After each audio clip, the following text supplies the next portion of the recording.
শ্রীকৃষ্ণ বলেন, কর্ম একটি ছোট্ট শব্দ হলেও এর শিকড় সময়ের চেয়েও গভীরে প্রথিত। মানুষ ভাবে কাজ তো শেষ হয়ে গেছে, অতীত হয়ে গেছে, এখন আর কে দেখছে। কিন্তু এটাই সবচেয়ে বড় ভ্রান্তি। কারণ কর্ম সব কিছু দেখছে, হিসাব রাখছে এবং অপেক্ষা করছে সেই মুহূর্তটির, যখন তুমি সবচেয়ে দুর্বল থাকবে। যখন তুমি কাউকে কষ্ট দেওয়ার মনে করো তুমি জিতে গেছো, ঠিক তখনই শুরু হয় তোমার কর্মের অনুসরণ। কর্মের ফল তৎক্ষণাৎ আসে না, কারণ ঈশ্বর চান তুমি বোঝো, শিখো, নিজেকে ঠিক করো। কিন্তু যখন তুমি থামো না, তখন কর্মও থামে না। অনেকেই ভাবে, আমি তো অন্যায় করছি, তবুও সবকিছু ঠিক চলছে। কিন্তু তারা জানে না, ঈশ্বর কখনো কখনো সমস্ত হিসাব একসঙ্গে মিটিয়ে দেন, যাতে বুঝতে পারো তুমি একাধিক ভুল করেছ।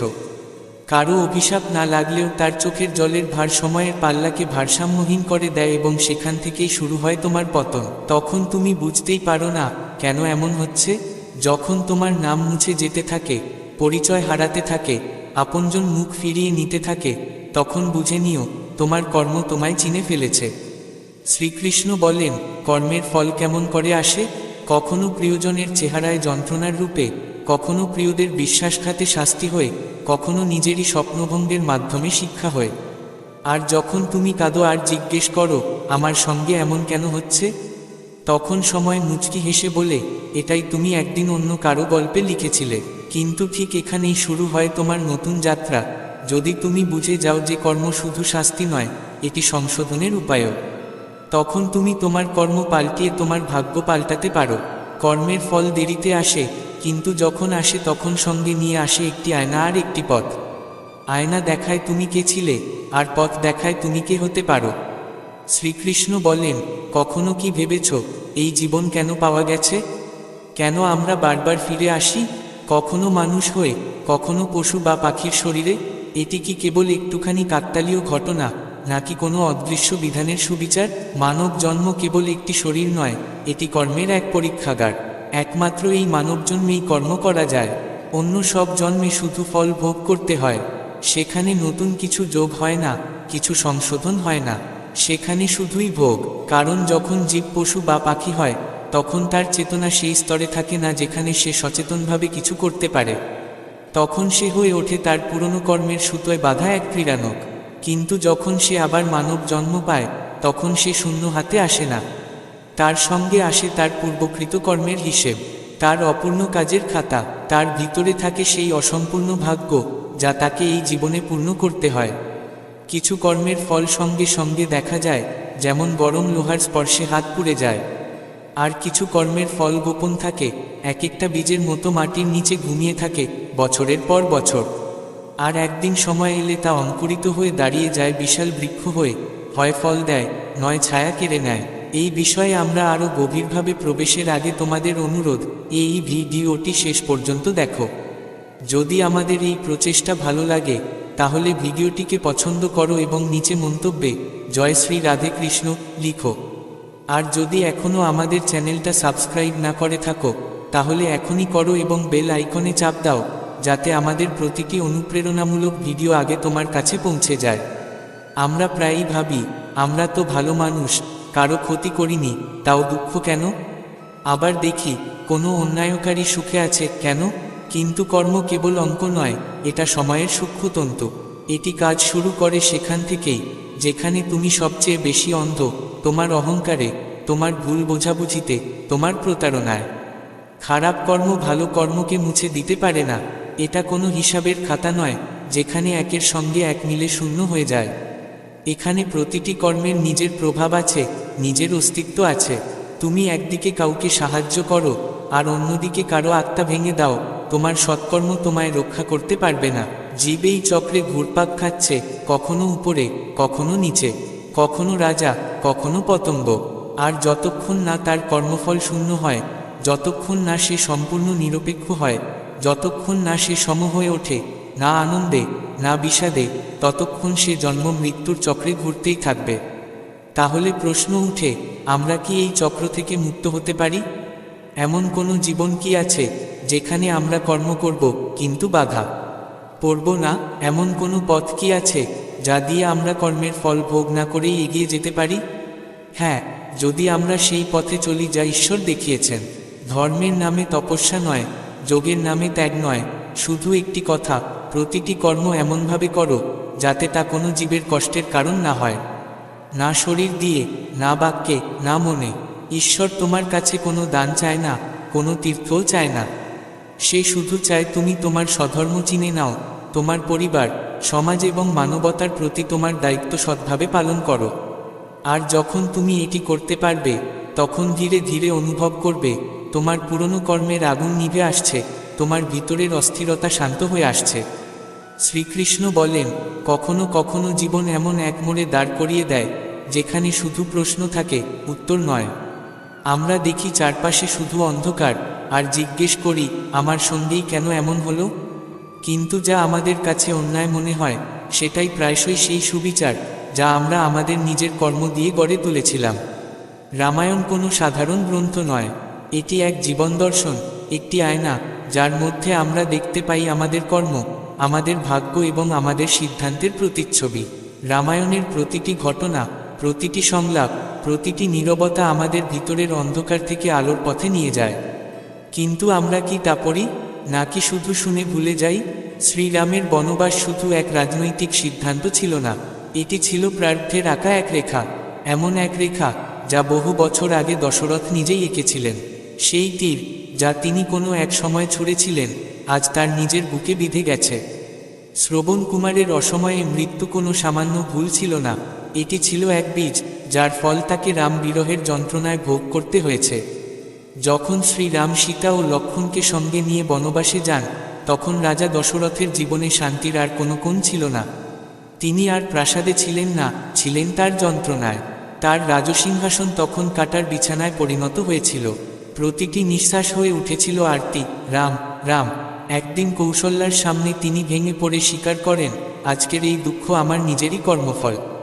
সেই দৃশ্য, যখন তিনি শ্রবণ কুমারের অন্ধ পিতাকে অভিশাপ দিতে শুনেছিলেন, আজ যেন তার সামনে এসে দাঁড়িয়েছে। তখন তার অন্তর থেকে ফেটে বেরোয় এক কঠিন সত্য, কর্ম কখনো নীরব থাকে না। তারা ফিরে আসে, কখনো পুত্র হয়ে, কখনো যন্ত্রণা হয়ে, কখনো অনুশোচনা হয়ে। রামায়ণের এই অংশ শুধু রাজা দশরথের দুঃখ দেখায় না, এটি আমাদের সতর্ক করে দেয় যে আমরা যেসব কর্ম করি তা ফিরে আসে, আর যখন ফিরে আসে তখন চিনতে দিতেও চায় না যে এই কাঁটা আমরা নিজের হাতেই বপন করেছিলাম। ভাবো তো, তোমার একটিমাত্র ভুল কোনো নিরীহ প্রাণের জীবনে কতটা যন্ত্রণা যোগ করতে পারে। আর যদি সেই যন্ত্রণা নীরব হয়, তার মানে এই নয় যে তা শেষ, সে শুধু অপেক্ষা করছে ফল হয়ে আসার। শ্রীরামের বনবাসে লুকিয়ে আছে এই উপলব্ধি, নিয়তি যখন দরজায় কড়া নাড়ে, তখন সে কারো অনুমতির প্রয়োজন করে না। সে আসে এবং আমাদের দাঁড় করিয়ে দেয় আমাদের নিজ কর্মের বিচারের আসনে।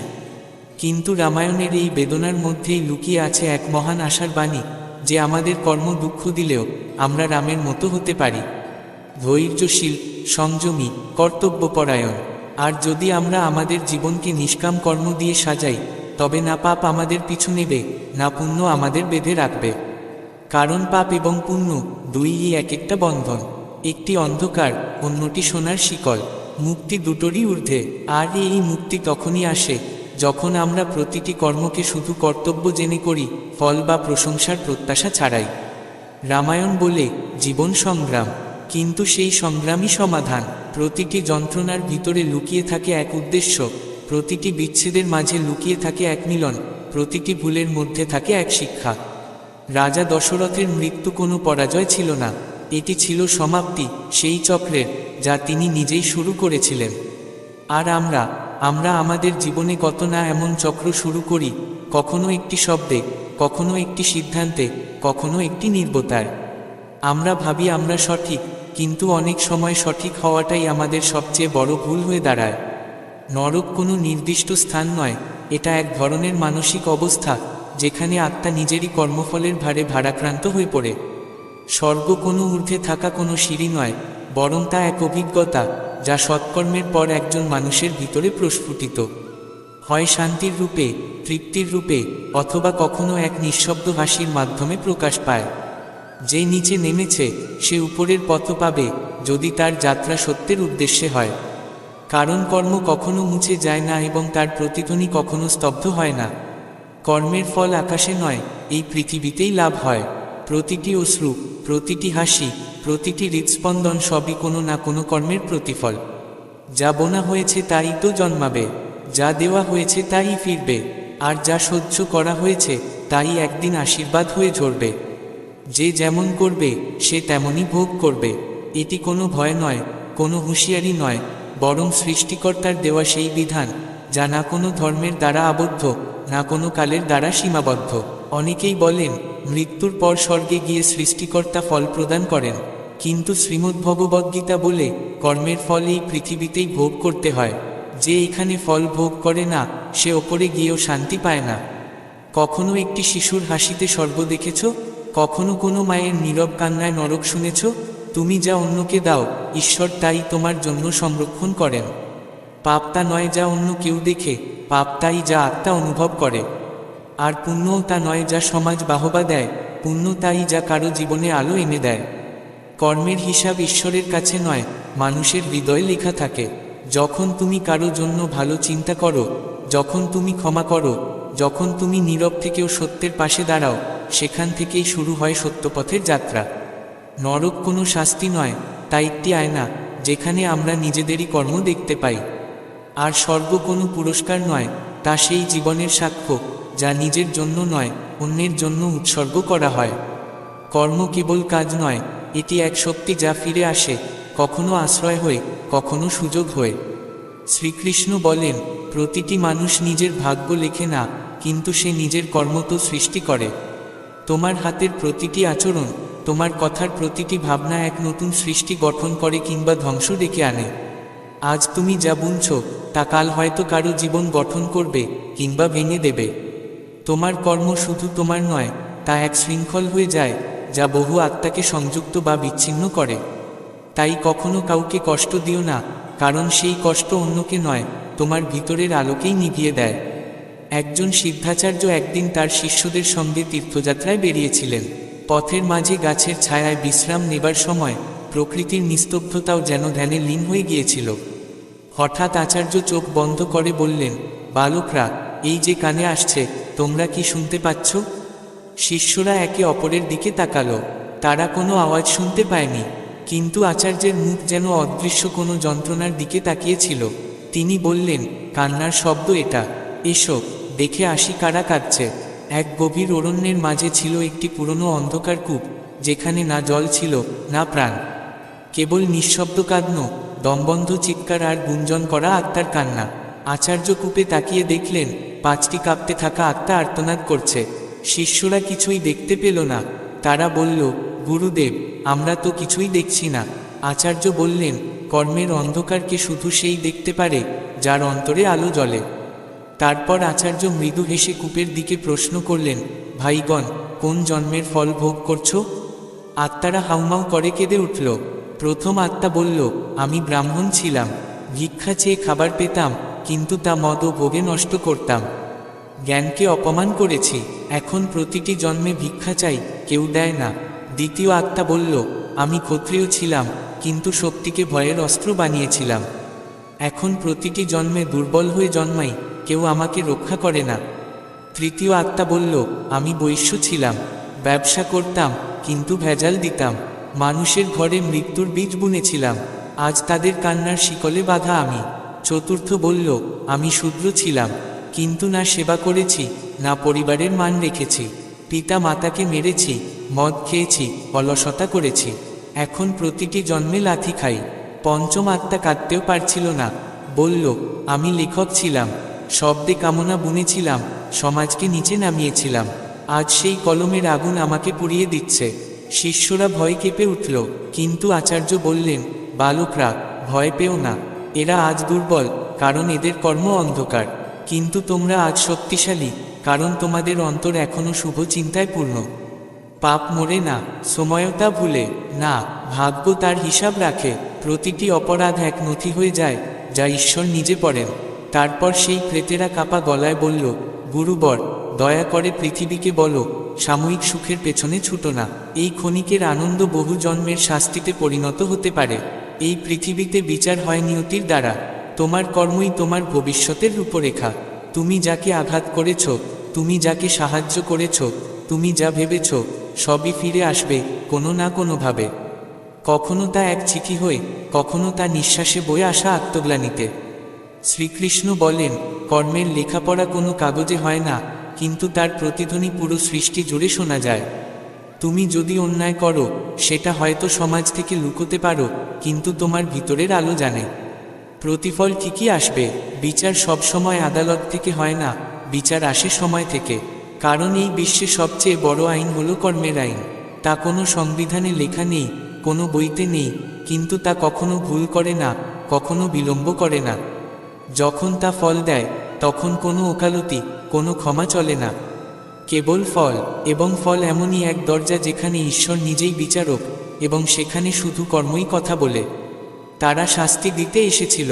ধৃতরাষ্ট্রের অপরাধ ছিল পুত্রমোহ, আর তার সাজা এক পিতার জন্য সৎপুত্রের মৃত্যু দেখা। এর চেয়ে বড় শাস্তি আর কি হতে পারে? বলরাম গদা দিয়েছিলেন দুর্যোধনকে, কিন্তু ন্যায়ের পাঠ শেখাননি। আর শেষে যখন সেই গদা বিদ্যায় দুর্যোধনের মৃত্যুর কারণ হয়ে দাঁড়ালো, তখন তিনিও দেখছিলেন, কাঁদছিলেন, কিন্তু কিছুই করতে পারেননি। তুমি কি ভাবো কর্মের কোনো আদালত নেই? সেই আদালত তোমার ভেতরেই আছে। যখন তুমি রাতে ঘুমোতে পারো না, তখন বুঝে নাও রায় হয়ে গেছে। প্রতিটি হাস্যোজ্জ্বল কর্মের একদিন এক শোকাবহ পরিণতি থাকে। প্রতিটি বপন করা হাওয়া একদিন ঝড় হয়ে ফিরে আসে। প্রতিটি নির্বতায় দেখা অন্যায় একদিন তোমার নিজস্ব শাস্তিতে পরিণত হয়। কোনো কর্ম করার আগে ভাবো, কারণ ফল থেকে তুমি পালাতে পারবে না। তুমি চাও বা না চাও, ফল তোমাকে খুঁজে নেবে। তুমি দোষী হও বা নির্দোষ, সময়ের কিছু যায় আসে না। সে শুধু তোমার সঞ্চিত কর্মের হিসেব রাখে। আর যখন পুণ্যের সময়সীমা শেষ হয়, তখন পাপ সুদে আসলে ফিরে আসে। নিঃসন্দেহে এই সমগ্র ব্রহ্মাণ্ড এক অদৃশ্য ন্যায়ের সূক্ষ্ম ব্যবস্থায় পরিচালিত হয়, যেখানে না রাজা রক্ষা পায়, না রং, না নারী, না পুরুষ, না জ্ঞানী, না অজ্ঞানী, প্রত্যেককে তাদের নিজ নিজ কর্মের হিসেব মেটাতে হয়। এটাই কর্মসিদ্ধান্ত, এটাই সত্যের অদৃশ্য বিধান, যেখানে ভাষা চলে না, চাতুর্য চলে না, কেবল কর্ম কথা বলে এবং তার ফল, তা সে এই জন্মে হোক কিংবা পরের জন্মে কিংবা বহু কল্প পরে, একদিন ফিরে আসবেই। যে নারীর চুল ধরে তাকে অপমান করা হয়েছিল, সেই অপমান গোটা ব্রহ্মাণ্ডকে কাঁপিয়ে দিয়েছিল। সে দেবকী হোক, যাকে কংস টেনেছিল, কিংবা দ্রৌপদী হোক, যাকে দুষ্ট দুঃশাসন সভায় টেনে এনেছিল, কৃষ্ণ অপেক্ষা করেননি, তিনি ন্যায়বিচার করেছেন। এমন ন্যায়বিচার যা প্রজন্মের পর প্রজন্ম পর্যন্ত এক সতর্কবার্তা হয়ে রয়ে গেছে। যখন কোনো নিরপরাধ ব্রাহ্মণের হাত কেটে ফেলা হয়, তখনও ন্যায় নীরব থাকে না। কারণ এই পৃথিবী তৎক্ষণাৎ বিচার দেয় না, সে পূর্ণ বিচার দেয়। ব্রাহ্মণ শুধুই একবার দিক নির্দেশনা দিয়েছিল, কিন্তু সেই দিক মৃত্যু নিয়ে এসেছিল। যে হাত দেখিয়েছিল, কর্ম তার সেই হাত কেটে নিয়েছে। রাজকন্যা ও রাজপুত্র কোনো প্রেম বা ঘৃণায় বাধা ছিল না, তারা গরু ও কসাই রূপে তাদের অসমাপ্ত কর্মের শেষ দৃশ্য সম্পন্ন করতে একত্র হয়েছিল। তলোয়ার নিজে থেকেই পড়ে গিয়েছিল, হাতে দোষ ছিল না, দোষ ছিল কর্মের, যে লক্ষ কল্প পরেও তার পাওনা ফেরত নিয়ে নেয়। এই কারণেই যখনই তোমার জীবনে কোনো অন্যায় ঘটতে দেখো, তখন রাগ করো না। প্রথমে নিজেকে জিজ্ঞাসা করো, এটা কি কোনো পুরনো কর্মের বোঝা নয়? আর যখন কোনো নারীর অপমান হতে দেখো, তখন নীরব থেকো না। কারণ কৃষ্ণ নিজেই বলেছেন, যখনই অধর্ম বাড়বে, আমি জন্ম নেব। এই কাহিনী কোনো ধর্মীয় কল্পনা নয়, এটি কর্মের আগুনে পুড়ে পবিত্র হওয়া এক সত্য। এটি জানায়, এই পৃথিবীতে কোনো ঘটনাই আকস্মিক নয়, সবই পূর্বনির্ধারিত, তোমারই কর্ম দ্বারা। যেমন কর্ম করবে, তেমনই ফল পাবে। সেটা যদি ইঙ্গিতে হয়, নীরবে হয় বা বাধ্য হয়ে করা হয়, কর্ম কিছুই ভোলে না। শ্রীকৃষ্ণ বলেন, শুধু একটা কাঁটা ফুটেছিল, সেটা তার সততার ফল ছিল না, বরং সেটা তার পাপময় অতীত জীবনের শেষ ছায়া ছিল। যে কাঁটা ফুটেছিল, সেটা এক জীবনের শেষ নয়, অসংখ্য জন্মের ভেতরে জমা হওয়া একটি ভুলের চূড়ান্ত বহিঃপ্রকাশ ছিল। কারণ ভগবান প্রত্যেককে সংশোধনের সুযোগ দেন এবং প্রতিটি ভালো মানুষকেও পরীক্ষা করার কারণ দেন। যে পাপের মধ্যে ডুবেছিল, সে সংশোধনের সংকল্পে সততার পথে এগিয়ে যায়। যে সৎ ছিল, সে পরীক্ষায় হেরে অন্য পথ বেছে নেয়। এখানে রায় ভাগ্য দেয় না, পরীক্ষা দেয়। আর সেই পরীক্ষাই চূড়ান্ত পরীক্ষা, যেখানে ভাগ্য পাশ করবার আগে দরজাটা বন্ধ করে দেয়। বলেই তো বলা হয়, ভগবানের বাড়িতে দেরি হয়, কিন্তু অন্ধকার নয়। তবে এটি শুধু প্রবাদ নয়, এটি সমত্ব যোগের গভীর রহস্য। যখন মন কর্মের বন্ধন থেকে মুক্ত হয়, তখন সমতার ভিত্তি তৈরি হয়, আর যখন সেই সমতা স্থিত হয়, তখন ঈশ্বর নিজেই কর্মফলের নিরপেক্ষ বিধাতা হয়ে ওঠেন। চিত্রগুপ্তের কলমে কোনো পক্ষপাত থাকে না। যে জীবনে আনন্দে আছে, সে তার পুণ্য ভোগ করছে, আর যে নিঃশব্দে তপস্যা করছে, সে তার পাপের শেষ প্রান্তে দাঁড়িয়ে আছে। এক সৎ মানুষের ভাগ্য গঠিত হচ্ছিল, কিন্তু শেষ বাঁকে এসে এক পরীক্ষায় দিক বদলে যায়। ভাগ্য এক ধাপ দূরে ছিল, সে উপত্যকায় পড়ে গেল। পাপের ফল তখনই পাওয়া যায় না যখন তা করা হয়, বরং তা তখন আসে যখন পুণ্য ফুরিয়ে যায় এবং কেউ দেখছেও না। অপরদিকে এক অসৎ ব্যক্তি যখন নিজের বিষ ত্যাগ করে, তখন একটি কাটার ব্যথার মধ্য দিয়েই সে নিষ্কলঙ্ক হয়ে যায়। কারণ পরিবর্তন হলো সেই দরজা যেখানে পুরনো পাপরা হাঁটু গেড়ে দাঁড়িয়ে থাকে। এটাই ভগবানের ন্যায়বিচার, যেখানে করুণা আছে, পরীক্ষা আছে, অপেক্ষা আছে, আর প্রতিশোধও আছে। বিধির বিধান সেই সুতো যা দেবতাদেরও বাঁধে। ভগবান সব কিছু করতে পারেন, কিন্তু নিয়মের বিরুদ্ধে কিছুই করতে পারেন না। এই জন্য যে ব্যক্তি জীবনের মাঝপথে নিজেকে বদলাতে পারে, সে নিজের ভাগ্য ঘুরিয়ে দিতে পারে। আর যে পথভ্রষ্ট হয়, সে সেই ফল হারায় যা দরজায় অপেক্ষায় ছিল। ঈশ্বর কিছু দেন না, তিনি শুধু তোমার কর্মকে ফলাফলে রূপান্তর করেন। জীবনের সবচেয়ে বড় ট্র্যাজেডি এই যে, মানুষ তার কর্মফল তখন পায় না যখন সে চায়, বরং তখন পায় যখন সে ভাবে সব শেষ। আর সেটাই পরীক্ষার মুহূর্ত, যখন তুমি ভালো করেছিলে আর ক্লান্ত হয়ে পড়েছিলে, যখন তুমি সঠিক পথ বেছে নিয়েছিলে আর অধৈর্য হয়ে গিয়েছিলে, যখন তুমি সততার সঙ্গে সংগ্রাম করেছিলে আর হার মেনে নিয়েছিলে। সেখান থেকেই ভাগ্যের মোড় ঘুরে যায়। ভগবানের আদালতে না অপরাধী থাকে, না নির্দোষ, কেবল থাকে কর্মের রেখা। যে পরিবর্তনের সংকল্প করে, তার অতীত ক্ষমা হয়ে যায়, আর যে আত্মসমর্পণ করে, তার ভবিষ্যৎ তলিয়ে যায়। শ্রীকৃষ্ণ বলেন, জীবনের সেই মুহূর্তেই যখন কেউ জন্ম নেয়, তখন তার পূর্বজন্মের সমস্ত কর্ম আত্মায় ছাপ পড়ে যায়।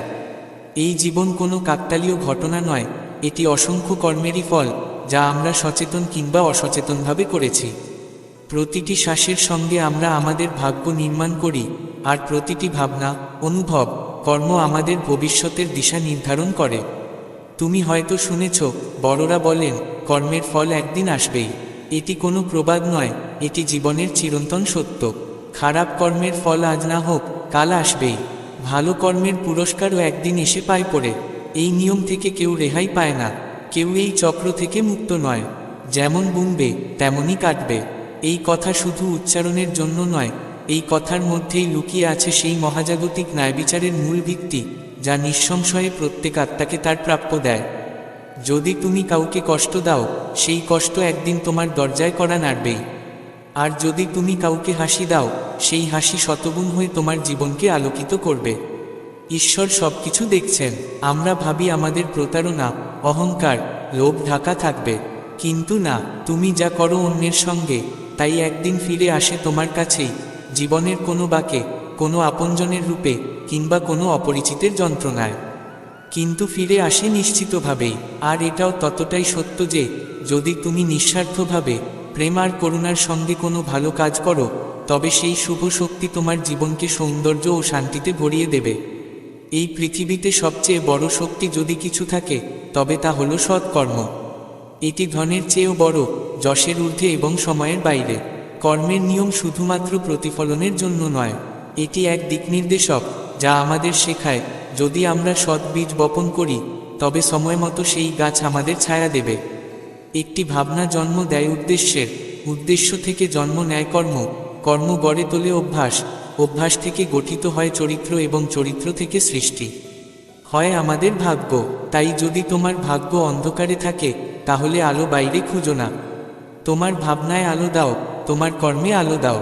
প্রতিবার যখন তুমি কোনো মানুষের সাহায্য করো নিঃস্বার্থভাবে, প্রতিবার যখন তুমি কারো যন্ত্রণায় পাশে দাঁড়াও বিনা দেখনদারিতে, প্রতিবার যখন তুমি সত্যের পক্ষে দাঁড়াও নিঃসংকভাবে, তখন এই ব্রহ্মাণ্ড তোমার কর্মকে শুনছে, তখন ঈশ্বর তোমার পথে ফুল বিছিয়ে দিচ্ছেন।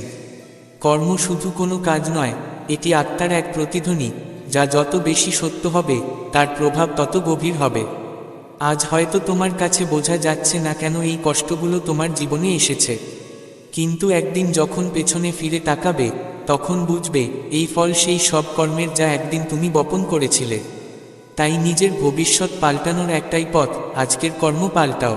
নিজের ভাবনাগুলোকে পবিত্র করো, নিজের কথাগুলোকে মধুর করো, নিজের কাজগুলোকে উৎকৃষ্ট করো, কারণ এগুলোই তোমার আসল সম্পদ, এগুলোই তোমার পরিচয়, আর এগুলোই তোমার ভবিষ্যৎ নির্মাণ করবে। শ্রীকৃষ্ণ বলেন, প্রত্যেককে তার কর্মফল পেতেই হয়, ভালো হোক বা খারাপ। কর্মের স্বরূপকে চিনে সময় নিজেই, কখনো কোনো নিঃশব্দ সন্ধ্যার নিঃসঙ্গতায়, কখনো কোনো অচেনা অশ্রুর উষ্ণতায় সময় প্রতিটি কর্মকে চেনে এবং ফিরিয়ে দেয় নিজের মতো করে, নিজের সময়ে। জীবনের সাফল্যের রহস্য কেবল বুদ্ধি বা পরিশ্রমে নয়, বরং আমাদের কর্মের পবিত্রতায় লুকিয়ে থাকে। যখন আমরা ইতিবাচক মনোভাব নিয়ে কর্ম করি তখন আমাদের আত্মা নিজেই শ্রেষ্ঠতার দিকে এগিয়ে যায়, আর সেই শ্রেষ্ঠতাই আমাদের একজন উন্নত মানুষে পরিণত করে, যে জগৎকে নয় নিজেকেই জয় করার শক্তি রাখে। জীবনের সবচেয়ে বড় সত্য এই যে প্রতিটি আত্মা তার কর্ম অনুযায়ী ফল পায়। সেই ফলই আমাদের নিয়তি স্থির করে, কখনো তা ফুলের মতো সুবাসিত হয়, কখনো কাঁটার মতো বিধে। তাই প্রতিটি মুহূর্তে আমাদের প্রয়াস হওয়া উচিত নিজেদের কর্মকে উন্নত করা। প্রতিটি সিদ্ধান্তের আগে থেমে ভাবা উচিত, কারণ আমরা যা অন্যের জন্য করি আগামীকাল তাই আমাদের সামনে দাঁড়িয়ে পড়ে তার প্রকৃত রূপে। নিজের কর্মকে সংশোধন করে আমরা শুধু নিজের জীবনকেই নয়, বরং আমাদের আত্মবিশ্বাস, আত্মসম্মান এবং আত্মসংযমকেও এক নতুন উচ্চতায় নিয়ে যেতে পারি।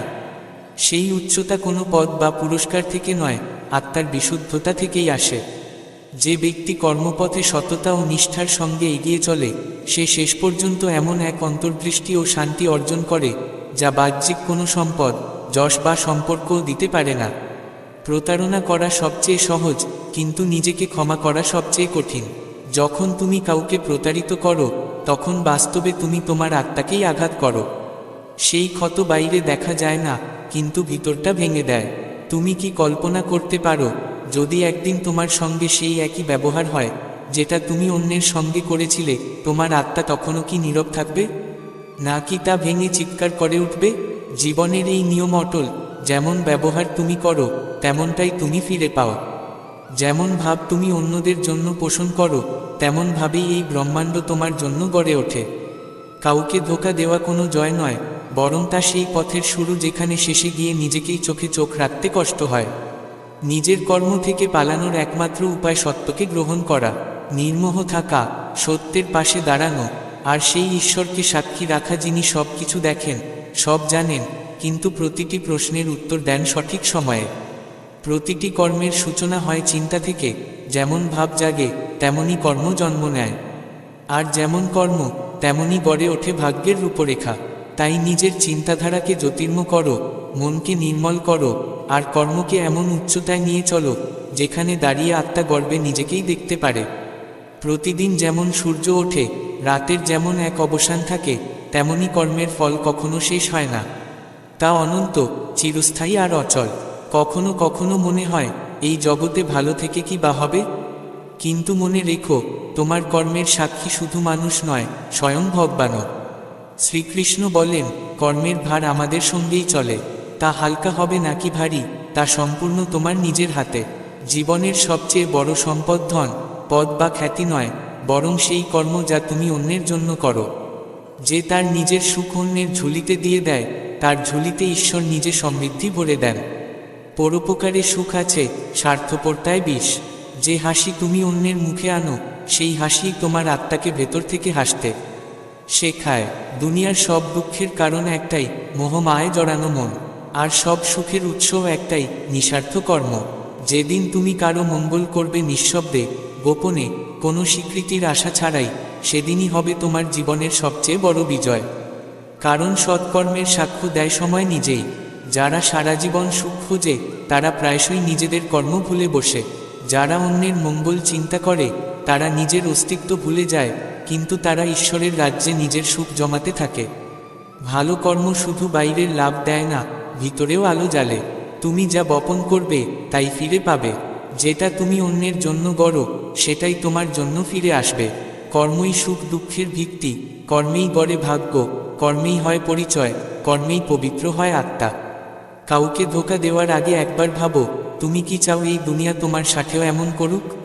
কর্মের চক্র থামে না, তুমি যা বপন করবে সেটাই কাটবে। তুমি যা দেবে সেটাই ফিরে পাবে।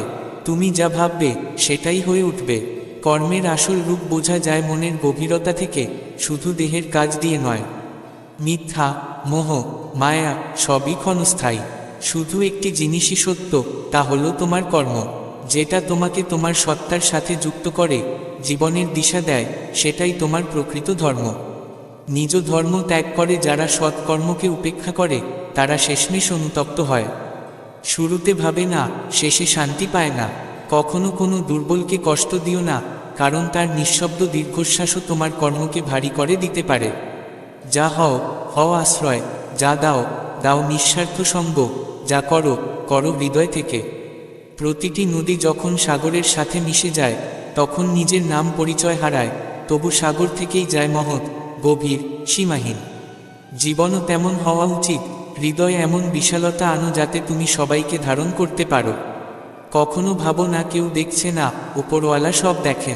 তিনি সবরই আধ খাওয়া বেলো খেয়ে নেন, যদি অনুভব থাকে খাঁটি। কর্মই সেই সেতু, যা মানুষকে ঈশ্বরের সঙ্গে যুক্ত করে।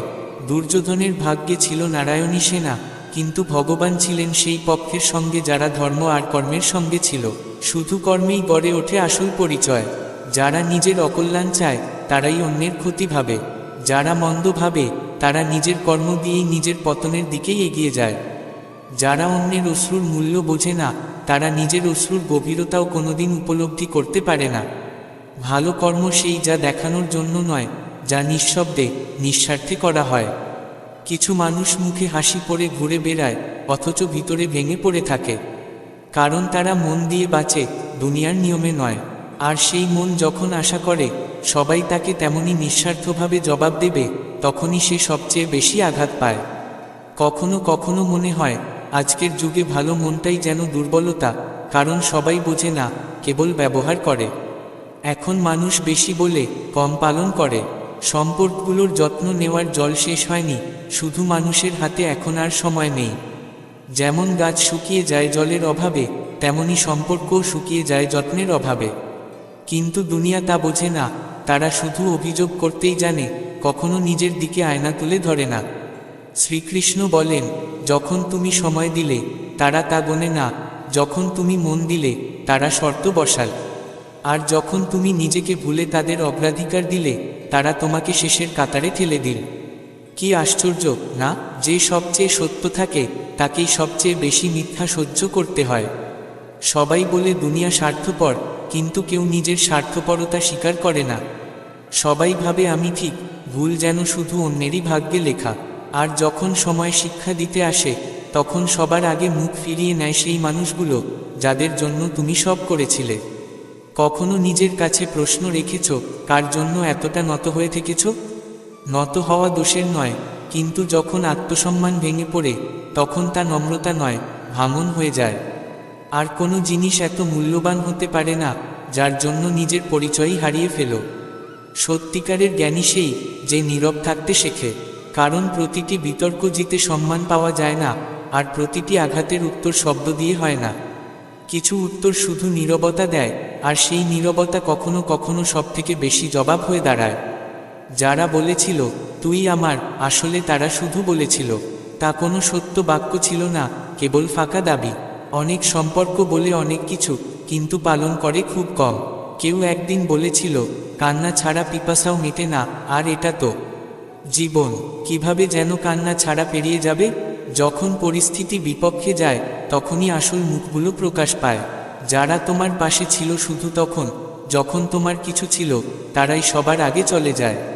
একবার ভাবো, যেদিন আর কিছু থাকবে না, না অর্থ, না খ্যাতি, না ভিড়, না বাহবা, তখন রয়ে যাবে কেবল তোমার কর্ম। কারণ তুমি যা বপন করবে, তাই কাটবে। এই ব্রহ্মাণ্ড কাউকে অন্যের প্রাপ্য দেয় না। যার জন্য ঈশ্বর নির্ধারণ করেন, তা কেউ কেড়ে নিতে পারে না।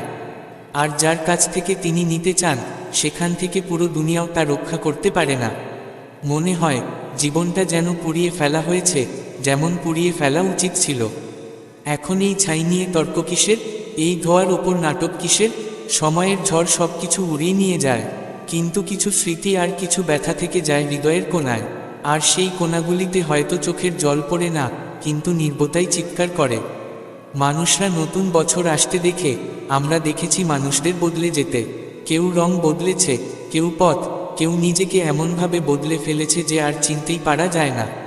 প্রতিটি মানুষ সুন্দর নয়, কিন্তু কিছু মানুষ থাকে যারা তোমার জীবনটাকেই সুন্দর করে তোলে। যেমন নিয়ম তিতা হলেও ওষুধ হয়, তেমনি কিছু মানুষ যন্ত্রণাদায়ক হলেও শিক্ষা দিয়ে যায়, আর তাতে তুমি হয়ে ওঠো আরও শক্ত।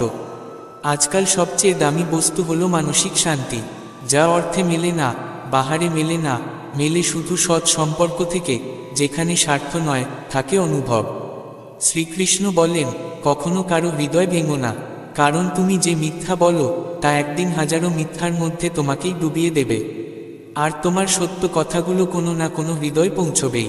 অর্থ শুধু জীবনযাত্রা পাল্টাতে পারে, মনোভাব, নীতি, ভাগ্য নয়। আর এই তিনটিতে যদি অভাব থাকে, তবে জীবন যতই ঝলমল করুক, ভিতরটা শূন্যই থেকে যায়। কখনো ভাবি, শুধু পোশাকই কেন ব্র্যান্ডেড হবে? চিন্তাও তেমন হওয়া উচিত, যা ভিড়ের মাঝে আলাদা। আজকাল মানুষের মূল্য তার ভাষা দিয়ে নয়, বরং তার উপস্থিতি দিয়ে নির্ধারিত হয়। আর প্রশংসা তো নিজেকেই করতে হবে, কারণ দোষ ধরার জন্য আত্মীয় স্বজনও পায়ে জুতো পরে বসে থাকে। মানুষের সময় নেই আশীর্বাদ দেবার, কিন্তু অভিশাপ আর কটুকথা দিতে সময় ঠিকই মেলে। জীবন কলম দিয়ে নয়, কর্ম দিয়ে লেখা হয়। আর কলমও ঠিকভাবে লেখে তখনই, যখন একটু থেমে চলে। যেমন মানুষ থেমে চিন্তা করে, আর চিন্তা করে বলেই কিছু ভালো করে। যন্ত্রণা বুঝতে পারে কেবল আপনজনই, এমনটাই শুনেছিলাম।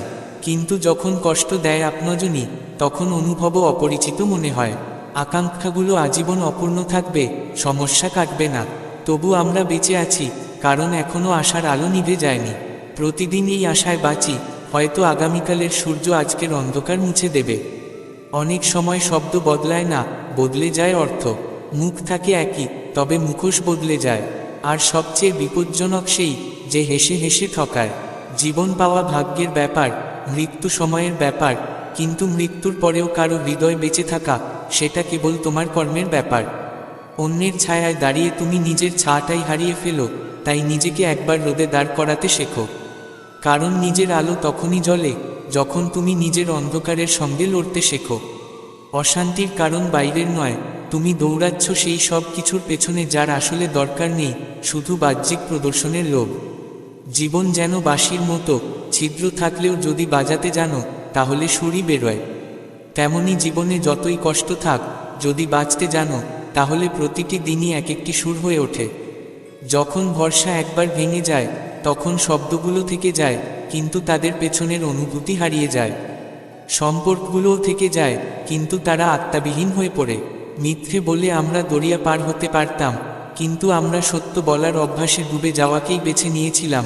কারণ নিজেকে হারিয়ে যে সত্য অর্জন করা হয়, তা কখনো বিশ্বাসঘাতকতা করে না। যেমন আকাশে মাটি ছুঁড়লে তা গিয়ে মুখেই পড়ে, তেমনি যখন কোনো মূর্খ ভালো মানুষদের সঙ্গে খারাপ করতে যায়, সে নিজেই সেই খারাপির গর্তে পড়ে যায়। কাচের মতো মন সহজেই ভেঙে যায়, কিন্তু তারাই এই পৃথিবীকে সবচেয়ে বেশি আলোয় ভরে তোলে। আবেগপ্রবণ মানুষ ভেঙে যায়, কিন্তু ভেঙে গিয়েও তারা জোরে, কারণ তারা জানে কিভাবে জুড়তে হয়, ভাঙতে নয়।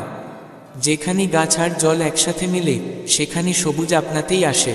যেমন যেখানে মনের সরলতা আর ঘরের সংস্কার থাকে, সেখানে জীবন আপনাতেই সুন্দর হয়ে ওঠে। শ্রীকৃষ্ণ বলেন, কাউকে ভুল বোঝার আগে তার পরিস্থিতিকে বোঝার চেষ্টা করো, কারণ প্রতিটি মানুষ যেমন দেখায় তেমন নয়। প্রতিটি হাসির পেছনে এক চাপা কান্না লুকিয়ে থাকে। পরিবর্তন কেউ খুশি হয়ে গ্রহণ করে না, হয় পরিস্থিতি মানুষকে বদলে দেয়, না হয় প্রয়োজনগুলো তাকে মোড় ঘুরিয়ে দেয়। ঘৃণা মানুষকে বদলে দেয়, ভালোবাসাও বদলে দেয়, কিন্তু পার্থক্য শুধু এতটুকু, ঘৃণা ভেঙে ফেলে, আর ভালোবাসা আবার জোড়ার সাহস যোগায়। পাকা ফল যেমন নরম হয়, মিষ্টি হয় আর রং পাল্টে যায়, ঠিক তেমনি একজন পরিপক্ক ব্যক্তি বিনয়ী হয়, তার কথায় থাকে মাধুর্য এবং মুখে থাকে আত্মবিশ্বাস। শ্রীকৃষ্ণ বলেন, কখনো এমন পরিস্থিতি তৈরি হয় যেখানে সবকিছু থাকা সত্ত্বেও কিছুই মনে হয় না। জীবনে এমন কিছু ব্যথা আসে যা প্রাণশক্তিও কেড়ে নেয়, অথচ জীবিত রেখেও দেয়। যা তোমার নয়, তার ওপর কখনো অধিকার দেখাতে যেও না, কারণ কেড়ে নিলে আত্মায় ফাটল ধরে। আর যে তোমার কষ্ট বোঝার সামর্থ্য রাখে না, তাকে নিজের দুঃখ বলাটা সময় এবং আত্মসম্মানের অপচয়।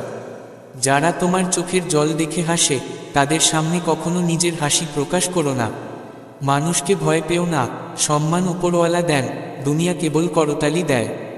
যদি কিছু নিয়ে ভয় পাও, তবে সেই মুহূর্তকে ভয় পেও যা তোমার নির্বতাকেও অপরাধ বানিয়ে তোলে। জলের মতো বয়ে চলো, কারণ স্রোতে ময়লা আপনাতেই কিনারায় ঠেকে যায়। কখনো থেমো না, কখনো নুয়ে পড়ো না। এই দুনিয়ায় পরখ করা মানুষ অনেক, কিন্তু সম্পর্ক টিকিয়ে রাখে অল্প কিছু জন। কিছু মানুষ এতটাই কোমল হয় যে অন্যের কথাতেই ভেঙে পড়ে। কাঁচা কান, সন্দেহপ্রবণ চোখ আর দুর্বল মন মানুষকে স্বর্গেও নরকের অনুভূতি দিতে পারে। জীবন নিয়ে অভিযোগ সবার থাকে, কিন্তু যারা বাঁচে তারা অভিযোগ করে না।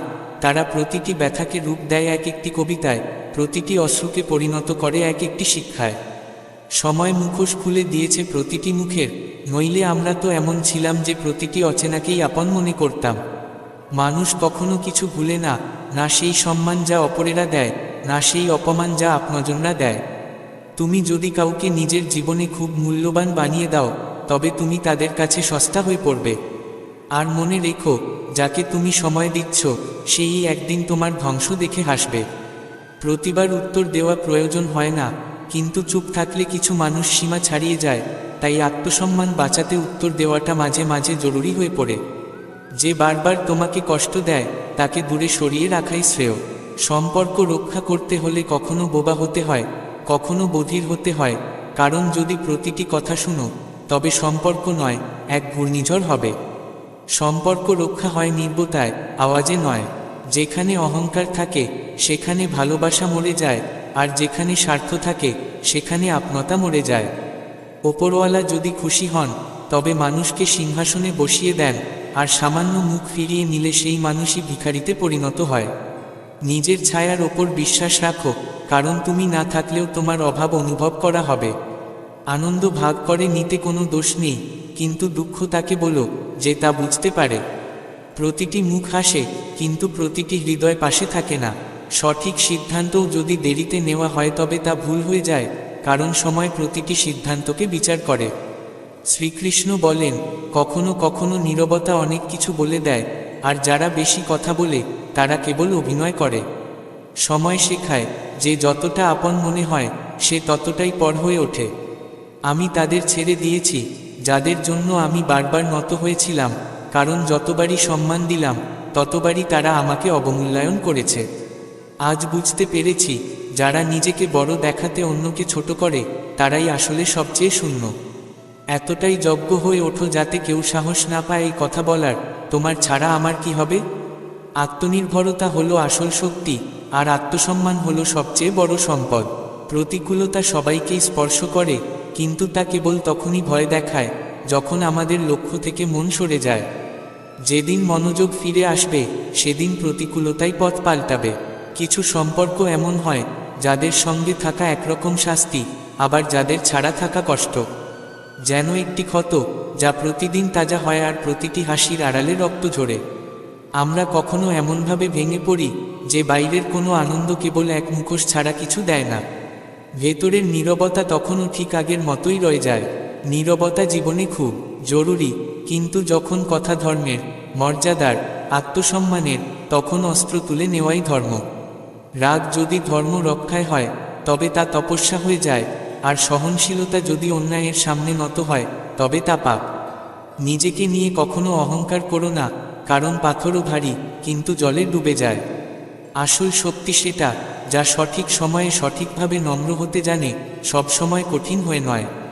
এখন সেই সব মানুষের কথা ভয় করে, যারা সহজেই বলে, আমার উপর বিশ্বাস রাখো, আমি আছি তোমার সঙ্গে। কারণ যারা পাশে থাকার কথা বলে, তারাই প্রথমে পেছনে ঘুরে চলে যায়। সত্য বলেই যদি সম্পর্ক ভেঙে যায়, তাও ভালো, কারণ মিথ্যে বলে বিশ্বাস ভাঙার চেয়ে সম্পর্ক ভাঙা অনেক শ্রেয়। কারণ সম্পর্ক আবার জোড়া লাগতে পারে, কিন্তু একবার ভাঙা বিশ্বাস কেবল আফসোসই রেখে যায়। একজন শান্ত মানুষ মস্তিষ্কই পৃথিবীর সবচেয়ে শক্তিশালী অস্ত্র। সে কম বলে, কিন্তু সব বোঝে, কারণ যারা বেশি চেঁচায়, তারা প্রায়শই ফাঁপা। নিজের অধিকারের জন্য লড়াই করো, কিন্তু সেখানে কোনো আসক্তি পোষো না, যেখানে তোমার কোনো অধিকারই নেই। কারণ মোহ সেখানেই ব্যথা দেয় যেখানে অধিকার কল্পনাও এক ধোঁকা। যখন স্মৃতিগুলো অতিরিক্তভাবে জড়িয়ে পড়ে তখন জীবনে এগিয়ে চলা কঠিন হয়ে যায়। আর সময়ের সঙ্গে যদি না এগিয়ে যাও তবে স্মৃতিগুলোই জীবনকে শেষ করে দেয়।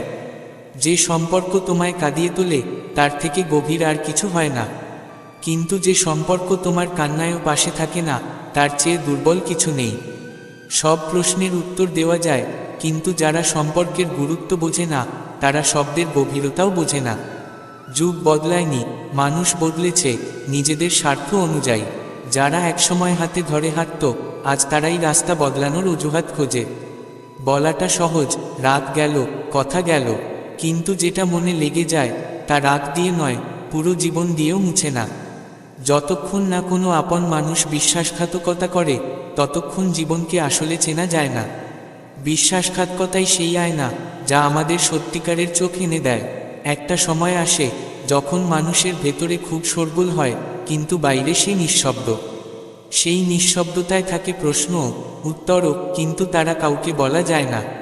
থেমো না সেই সঠিক সময়ের অপেক্ষায় যা কোনোদিন আসে না। কারণ সঠিক সময় আসে না, তাকে তৈরি করতে হয়। যে আজ এক কদমও এগোতে পারে না তার উচিত নয় আগামীকাল লক্ষ্যের স্বপ্ন দেখা। অনেকেই এই ভুল ভেবে জীবন কাটিয়ে দেয় যে একদিন কোনো অলৌকিক কিছু হবে, কেউ এসে সব ঠিক করে দেবে। কিন্তু অর্জুনও কিছু পায়নি যতক্ষণ না সে সিদ্ধান্ত নিয়েছিল, আমার শ্রীকৃষ্ণ চাই। এই এক সিদ্ধান্তই হয়ে গিয়েছিল জীবনের সবচেয়ে বড় মোড়। বাকি সব সিদ্ধান্ত তখন নিয়েছিলেন স্বয়ং শ্রীকৃষ্ণ। যদি জীবন তোমায় যন্ত্রণার আগুনে ফেলে দেয়, থেমো না, কারণ তারারা কখনো অন্ধকার ছাড়া জ্বলে না। শ্রীকৃষ্ণ বলেন, মানুষ তখনই তোমার মূল্য বোঝে যখন তাকে তোমার প্রয়োজন পড়ে। প্রয়োজন না হলে কেউ প্রদীপও জ্বালায় না, তাহলে হৃদয়ের আলো নিয়ে কারো কি মাথা ব্যথা থাকবে? নতুন শুরু সবসময় আমাদেরকে ভয় দেখায়, কারণ তার পেছনে লুকিয়ে থাকে পুরনো ক্ষত। কিন্তু সেই শুরুগুলিই হয়ে ওঠে সাফল্যের সবচেয়ে মজবুত ভিত। পৃথিবীর চোখে ভালো হওয়া জরুরি নয়, নিজের বিবেকের চোখে পরিষ্কার থাকা অনেক বেশি দরকারি। চেষ্টাটা এমন হওয়া উচিত যাতে কারো হৃদয় আঘাত না লাগে, কারণ যাদের আমরা অবহেলা করি কখনো তাদের চোখে অশ্রু দেখতে হয়, এটা সহ্য করার নয়। শেখার ইচ্ছে থাকলে অন্যের ভুল থেকে শেখো, কারণ প্রত্যেকের হাতে নিজের সব ভুল করে শোধরানোর মতো সময় থাকে না। সময় ও বোঝাপড়া, এই দুটি জিনিস যদি একসাথে মেলে তবে মানুষ গোটা পৃথিবী বদলে দিতে পারে। কিন্তু দুঃখের কথা হলো, যখন সময় থাকে তখন বোঝাপড়া থাকে না, আর যখন বোঝার ক্ষমতা আসে তখন সময় হাতছাড়া হয়ে যায়। আশা কোনো বোঝা নয়, এটা এক আশীর্বাদ। কেউ যদি তোমার থেকে কিছু আশা করে তার মানে সে তোমার উপর ভরসা রাখার মতো কিছু দেখেছে। কিন্তু বিশ্বাস এক নরম সুতো, যা একবার ছিঁড়ে গেলে কেবল গিঁটি থেকে যায়। মনে রেখো, অর্থ চলে গেলে কিছু যায় না, স্বাস্থ্য চলে গেলে অনেক কিছু যায়, কিন্তু চরিত্র হারালে সব কিছু হারিয়ে যায়। মানুষ নয়, তার দিন কথা বলে। আর যখন দিন কথা বলে না, তখন মানুষ যতই বলুক কেউ শোনে না। প্রথমে আমরা অভিযোগ করি, তারপর প্রার্থনা করি, তারপর নীরব হয়ে যাই, এবং একসময় হৃদয় এমন হয়ে যায়, কে কিছু বলুক বা না বলুক তাতে কিছু যায় আসে না।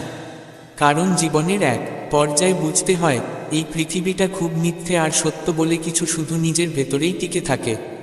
কেউ যখন জিজ্ঞাসা করে তুমি ঠিক বলো, কে বলেছে? আমি বলি, কে বলেছে আমি ভুল? এখন আমি আর নিজের সত্যকে অন্যের কথায় মেপে দেখি না। যখন মানুষ নিজের ভেতর নিজেকে দেখতে শেখে তখন বোঝা যায় কোথায় সঠিক ছিলাম আর কোথায় নিজেকে হারিয়ে ফেললাম।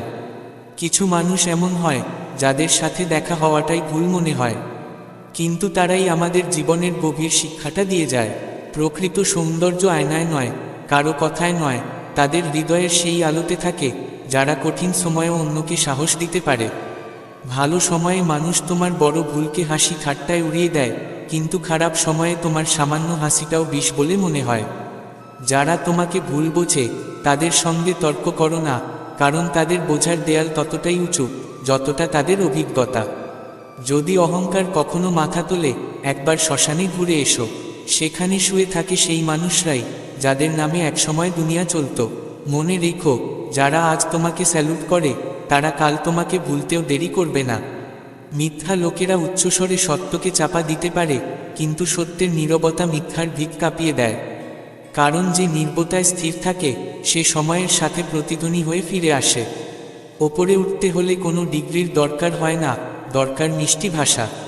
কারণ সুন্দর কথা কখনো কখনো ভেঙে যাওয়া আত্মাকেও জোড়া লাগিয়ে দেয়।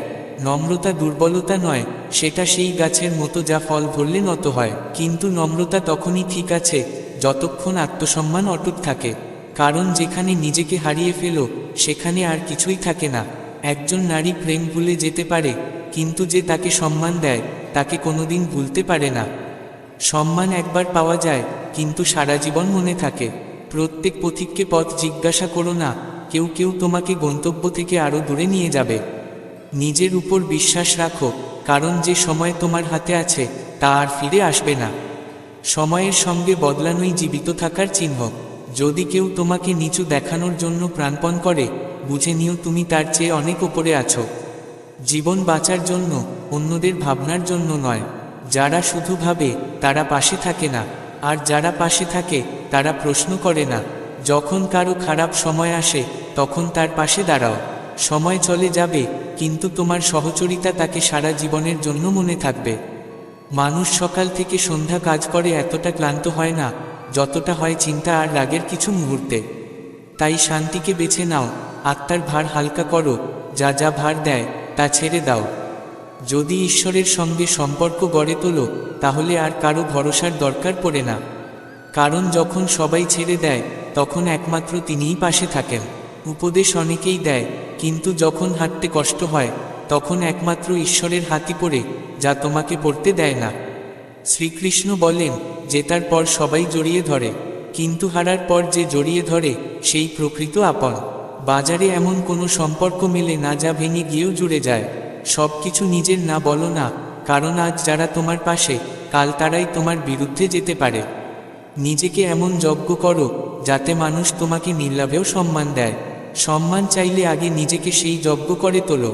মিথ্যা বলা সহজ, কিন্তু সহ্য করা কঠিন। নিজের মিথ্যা আমরা হাসি বলে উড়িয়ে দিই, কিন্তু অন্যের মিথ্যা সহ্য হয় না। এই শব্দের চালাকি অনেক সময় সম্পর্কগুলোকে নির্বতায় ডুবিয়ে দেয়। সুখ ভাগ করে নেওয়ার লোভ পেয়ে যাও, কিন্তু দুঃখ ভাগ করে নেওয়ার জন্য দরকার এমন হৃদয় যেখানে বিশ্বাস থাকে। সবার সামনে নিজের কষ্ট খুলে বলো না, এই দুনিয়া শুধু তামাশা দেখে।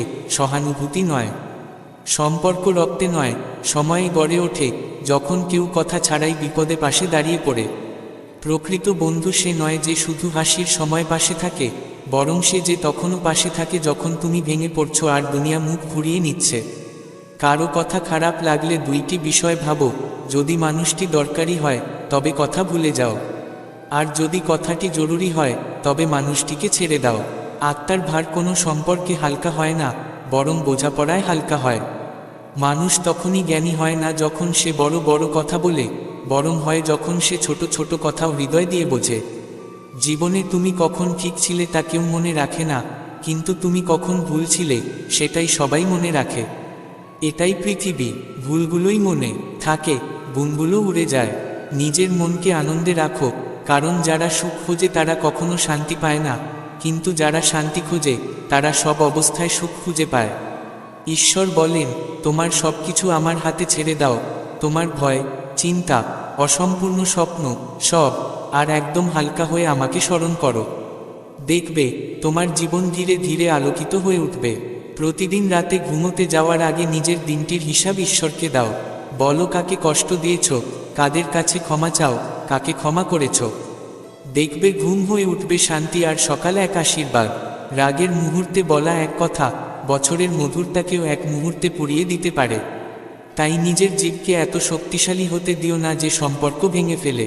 শ্রীকৃষ্ণ বলেন, সবাইকে হাসাও, কিন্তু কারো উপরে হাসো না। সবার পথে আলো জ্বালো, কিন্তু কারো হৃদয়ে আগুন দিও না। দুনিয়া তোমার কাছে যা পাঠাবে সেটাই ফিরে পাবে, কথা, কাজ, চিন্তা। প্রার্থনা অসম্ভবকেও সম্ভব করতে পারে। দোয়া সেখানে পৌঁছায় যেখানে আশা হেরে যায়। ঈশ্বর আমাদের দেহ বা সম্পদ চায় না, সে চায় এক পবিত্র মন ও নির্মল চিন্তা। তিনি কখনো বলেন না কিছু ত্যাগ করো, বরং বলেন ক্রোধ, অহংকার আর পুরনো ক্ষত ত্যাগ করো। কারণ আগামী সময়টা সবসময় অতীতের চেয়ে ভালো হতে পারে যদি তোমার চিন্তা সেই সময়ে আলো যোগ করে। পরিবার, এই ছোট্ট শব্দেই সব অনুভূতির বসবাস। সুখ ভাগ করে নেও, দুঃখে পরস্পরের পাশে দাঁড়াও। কারণ সময় যেমনই হোক, যদি বাড়ির মানুষ পাশে থাকে, জীবনটা অনেক সহজ লাগে। অনেক সময় জেতার জন্য কাউকে হারাতে হয় না, বরং নিজের সীমা ছাড়িয়ে যেতে হয়। খেয়াল করে দেখো, জীবন কখনো আমাদের চাই না, সেইটা দেয় যা আমাদের ভেতরের শক্তিকে জাগাতে দরকার। প্রার্থনা আর ধ্যান শুধু ধর্মীয় আচরণ নয়, আত্মার ভাষা। প্রার্থনায় আমরা ঈশ্বরকে বলি, আর ধ্যানে ঈশ্বর আমাদের বলে। প্রতিদিন সকালে বলো, যা আছে তা যথেষ্ট। বিশ্বাস করো, তা অনেক গুণ হয়ে ফিরে আসবে। কারণ কৃতজ্ঞতার চেয়ে বড় কোনো মন্ত্র নেই, সন্তুষ্টির চেয়ে বড় কোনো যোগ নেই। কখনো শ্রীকৃষ্ণকে দেখো, যার জীবন থেকে হারিয়ে গেছে মা যশোদা, বাবা বাসুদেব, গোকুল, সখা, সঙ্গীত, রাধা, মথুরা, সব কিছু। কিন্তু হারায়নি হাসি, আশা আর তার দেবত্ব। কেন? কারণ শ্রীকৃষ্ণ আমাদের শিখিয়েছেন, জীবনে যত কিছু হারাও, তোমার প্রাণশক্তি, তোমার আনন্দ, তোমার হাসি, সব কিছু তোমার হাতে। যে সব হারিয়ে ফেলেও খুশি থাকতে শেখে, তাকে কেউ হারাতে পারে না। আর হ্যাঁ, জয়ের সবচেয়ে সুন্দর মুহূর্ত তখনই আসে যখন গোটা দুনিয়া তোমার পরাজয়ের অপেক্ষা করছে। কখনো কোনো পশুকে ভয় পেও না, যদি ভয় পেতে হয় তবে সেই বন্ধুকে ভয় পেও, যে প্রতারণামো, যার কথা মিষ্টি হলেও অন্তরে সে তোমাকে ভেঙে ফেলার ফাঁদে লিপ্ত। শরীরের ক্ষত একদিন ঠিক হয়ে যায়, কিন্তু বুদ্ধিতে যে আঘাত লাগে তা আজীবন সঙ্গী হয়, এবং সেই আঘাত কেবল একজন মিথ্যা বন্ধুই দিতে পারে। যদি তুমি ভাগ করে নেওয়ার শক্তি বুঝতে, তাহলে কখনো একা খেতে পারতে না, কারণ প্রকৃত তৃপ্তি কেবল নিজের খাওয়ায় নয়, বরং ভাগ করে নেওয়ায়। সুখ যত বেশি ভাগ করা যায় ততই বাড়ে। এটাই ধর্ম, ভাগ করা, জোড়া লাগানো, একে অপরকে দেওয়া। এবং ধর্মে পৌঁছাতে হলে সবচেয়ে জরুরি হলো বিশ্বাস। বিশ্বাস ছাড়া আত্মার যাত্রাও সম্পূর্ণ হয় না, আর জীবনে কখনো স্থিরতা আসে না। মনই আসল সেনাপতি, যদি তা শৃঙ্খলিত হয় তাহলে তুমি সব যুদ্ধ জিততে পারো, কিন্তু যদি তা বিখণ্ডিত থাকে তাহলে যুদ্ধ শুরু হওয়ার আগেই তুমি হেরে গেছো। শৃঙ্খলা কোনো বোঝা নয়, তা আত্মার রক্ষা কবচ। কারণ সবচেয়ে ভয়ঙ্কর শত্রু বাইরে নয়, বরং তোমার ভিতরে লুকিয়ে থাকা সেই ভাবনাগুলো, যারা তোমাকে ভাঙে, থামায় ও ভয় দেখায়। নিজেকে এমন একটি স্থির পাথরের মতো গড়ে তোলো, যাকে ঝড়ও নাড়াতে পারে না। প্রশংসা হোক বা সমালোচনা, একজন জ্ঞানী কখনো বিচলিত হয় না। এই পৃথিবী সবসময় তোমার কাজে খুব খুঁজে বের করবে। কেউ তোমার প্রশংসা করবে, কেউ আবার তোমার পতনের চক্রান্তও করবে। কিন্তু তোমার পথ কখনোই পরিষ্কার হবে না, যতক্ষণ না তুমি নিজেকে সংজ্ঞায়িত করতে শেখো। প্রতিটি সকাল তোমার কাছে একটি প্রশ্ন নিয়ে আসে, আজ তুমি কি নিজেকে হারাবে না জয় করবে? ছোট ছোট ভুল থেকেও শিক্ষা গ্রহণ করো, কারণ মানুষ পাহাড়ে ঠেকে পড়ে না, বরং অচেনা পাথরে হোঁচট খায়। তাই প্রতিটি ছোট বিষয়কে অবহেলা করো না, প্রতিটি অভিজ্ঞতা তোমাকে গড়ে তুলছে। যখন মন দ্বিধাগ্রস্ত হয়, তখন মৃত্যু সবচেয়ে কাছে চলে আসে। যেমন হঠাৎ আসা বন্যায় ঘুমন্ত মানুষ ভেসে যায়, তেমনি একজন অস্থির মনস্ক ব্যক্তি চেতনার স্রোতে তলিয়ে যায়, জেগে উঠবার আগেই, যুদ্ধ করার আগেই, উপলব্ধি করার আগেই। মনকে ধরে রাখাই জীবনকে ধরে রাখা। যখন দেখো তখন কেবল দেখো, যখন শোনো তখন কেবল শোনো, যখন অনুভব করো তখন সম্পূর্ণভাবে অনুভব করো, এবং যখন চিন্তা করো তখন শুধু ভাবনায় ডুবে যাও। এটাই প্রকৃত ধ্যান, এটাই বর্তমানের প্রতিপূর্ণ আত্মসমর্পণ। যখন তুমি প্রতিটি মুহূর্তে পুরোপুরি উপস্থিত থাকো, তখনই জীবন তার রহস্য উদ্ঘাটন করে। পূর্ব আর পশ্চিম এই বিভাজন কেবল তোমার মন সৃষ্টি করেছে। আকাশ একটাই, পৃথিবী একটাই, কেবল মনই বিভাজন করতে শিখেছে। যেখানে ভেদ আছে সেখানে প্রেম স্থায়ী হয় না, আর যেখানে প্রেম নেই সেখানে শান্তিও থাকে না। এমন কাজ বেছে নাও যা তোমার হৃদয়কে জ্বালিয়ে তোলে, যা তোমার আত্মাকে জাগিয়ে তোলে। তারপর সেই কাজের মাঝে নিজেকে এমনভাবে ঢেলে দাও যেন তোমার নাম বিলীন হয়ে যায় এবং শুধু তোমার কর্ম কথা বলে। যে কাজ প্রেম দিয়ে করা হয় সেটাই তপস্যা, আর যে তপস্যা প্রেম ছাড়া হয় তা শুধু বোঝা। শ্রীকৃষ্ণ বলেন, অধিকাংশ মানুষ এই পৃথিবীতে হারে কারণ যখন প্রতিকূল পরিস্থিতি আসে তখন তাদের সাহস ভেঙে পড়ে। যে ভয় পায় সেই হারে। এটা কোনো প্রবাদ নয়, এই জীবনের নির্মম সত্য। আর যে স্থির থাকে সেই জেতে। যদি তুমি মৃত্যুর সত্যতা বুঝে ফেলো, তাহলে সব কলহ মুহূর্তেই শেষ হয়ে যাবে, কারণ তখন তুমি বুঝে যাবে যে সময় কম এবং প্রেমই সর্বশ্রেষ্ঠ উত্তর। যতক্ষণ তুমি তোমার সমস্যার শিকড় অন্যের মধ্যে খুঁজে বেড়াবে, ততক্ষণ পর্যন্ত সমাধান পাবে না। তুমি হয়তো ভবিষ্যৎ বদলাতে পারো না, কিন্তু তোমার অভ্যাস আজই বদলাতে পারো, আর সেই অভ্যাসই ভবিষ্যৎকে এমন পথে নিয়ে যায় যা আজ তোমার কাছে ভয়ের। পরিবর্তন বাইরে থেকে আসা কোনো ঝড় নয়, তা হলো ভিতর থেকে জেগে ওঠা একটি ঢেউ। যদি তুমি অপেক্ষা করো যে কেউ আসবে আর দুনিয়াকে বদলাবে, তাহলে তুমি নিজেকেই ঠকাচ্ছ। পরিবর্তনের মশাল তোমার হাতেই। তোমার কাছে যা আছে তাকে কখনো ছোট করে দেখো না, আর যা নেই তা নিয়ে হিংসা করো না। হিংসা এক ধরনের নীরব বিষ যা ধীরে ধীরে আত্মাকে গ্রাস করে। শান্তি বাইরে পাওয়া যায় না, তা মনে জন্মায়। যখন তুমি অন্যদের সঙ্গে তুলনা বন্ধ করো, তখনই তোমার ভিতরের সুর শোনা যায়, আর সেই সুরই তোমাকে সেই মহাবিশ্বের সাথে যুক্ত করে যার চাবিকাঠি ধ্যান আর দরজা হচ্ছে আনন্দ। পবিত্র শব্দ বলা, শোনা ও পড়া তখনই অর্থপূর্ণ যখন তা তোমার জীবনে নেমে আসে। তুমি হয়তো বহু ভজন গেয়েছ, শ্লোক পড়েছ, কিন্তু তোমার ব্যবহারে কি করুণা এসেছে? তুমি কি কখনো কারো জন্য সহানুভূতির হাত বাড়িয়েছ? যদি না করে থাকো, তবে সবই মুখোশ। সেই মুহূর্তে যখন চিত্ত শান্ত হয়, তখনই তোমার ভিতরে মহাবিশ্বের ধ্বনি প্রতিধ্বনিত হয়। যদি কোনো সমস্যার সমাধান থাকে, তাহলে দুশ্চিন্তা করো না, আর যদি সমাধান না থাকে, তাহলেও দুশ্চিন্তা করো না। দুশ্চিন্তা কেবল মনের এক ভ্রান্তি, তা কোনো সমাধান দেয় না, কেবল শক্তি কেড়ে নেয়। অনেক কথা বললেই কেউ জ্ঞানী হয় না। শোনার ক্ষমতা কেবল ধৈর্যশীলদের থাকে। প্রকৃত জ্ঞানী সে, যে না রাগে, না ভয়, না কোনো পরিস্থিতিতে বিচলিত হয়। যদি ভুল করো, তা আবার করো না এবং তাতে আনন্দ খুঁজো না। কারণ পাপে রত থাকা মানেই দুঃখকে আমন্ত্রণ জানানো। মানুষ কেবল নিঃশ্বাস নেয় না, বরং তার লক্ষ্যের জন্য প্রতিটি নিঃশ্বাসে দগ্ধ হয়। জীবনের মানে কেবল বেঁচে থাকা নয়, বরং কোনো উদ্দেশ্যে জ্বলে ওঠা। শ্রীমদ্ভগবদ্গীতায় আমাদের জীবনের সকল সমস্যার সমাধান রয়েছে। আজকের এই বিশেষ পর্বে আমরা শ্রীমদ্ভগবদ্গীতার এমন কিছু গুরুত্বপূর্ণ উপদেশ নিয়ে আলোচনা করব, যেগুলো মনোযোগ দিয়ে শুনে ও বুঝে নিলে জীবনের ছোট থেকে বড় সব সমস্যাকে সফলভাবে সমাধান করে সুখ, শান্তি, সমৃদ্ধি ও সাফল্য অনায়াসেই অর্জন করা সম্ভব। নমস্কার প্রিয় বন্ধুরা, আজ আমরা শ্রীমদ্ভগবদ্গীতার 10টি উপদেশের কথা বলবো, যার শুরু হবে দশম উপদেশ থেকে এবং তা শেষ হবে প্রথম উপদেশে এসে। অনুরোধ রইল, এই উপদেশগুলি একদম শেষ পর্যন্ত মনোযোগ দিয়ে শুনবেন।